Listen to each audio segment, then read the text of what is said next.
Praise the lord. దేవుని పరిశుద్ధ నామానికి మహిమ కలుగును గాక. ప్రియ సోదరి సోదరులారా, ఈ దిన వాక్యాన్ని ధ్యానించుకుందామా?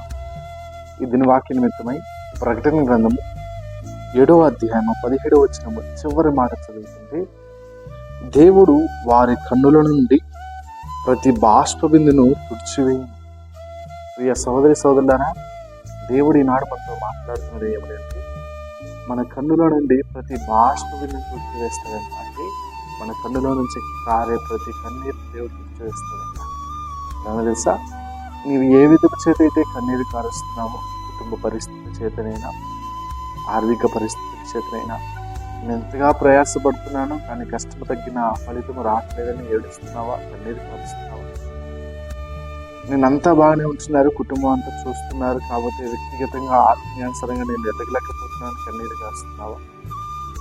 ఇదిగో నీ పరిస్థితి బాగలేదు, స్థితిగతులు బాగట్లేదు, ఆహారం తినడానికి అల్లాడిపోతున్నాను చెప్పి బాధపడుతున్నావా, కన్నీరు కారుస్తున్నావా? దేవుడు మాట్లాడుతున్నాడు ఈనాడు. స్పష్టంగా దేవుడు మనతో మాట్లాడుతున్నాడు. అంటే ప్రియ సోదరి సోదరుడా, నీ కన్నీరుని ఆయన తుడిచివేస్తాడంట. తెలుసా?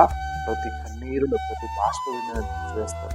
కుటుంబ పరిస్థితి ఏమీ కానీ, నీ పిల్లల పరిస్థితి ఏమీ కానీ, నీ ఆర్థిక పరిస్థితి ఏమీ కానీ, నీ వాళ్ళ నుంచి కన్నీరు కార్చమా? దేవుడి నాడు మనతో మాట్లాడుతున్నాడు. ప్రతి కన్నీరుని దేవుడు తుడిచివేస్తాడంట. ధైర్యము కలిగి విశ్వాసముతో నీవు దేవుని విశ్వాసము కలిగి విశ్వసిస్తూ, ఆయనతో నడుస్తూ, ఆయన వాక్యం అనే లేఖనాన్ని విశ్వసిస్తూ ప్రార్థన జీవితంతో ఉంటే ఆయన నీ కన్నీరు తుడుస్తాడు. దేవుడు నిన్ను, నీ కుటుంబాన్ని ప్రతి కన్నీటిని, కుటుంబంలో కన్నీటిని దేవుడు తుడిచివేయును గాక.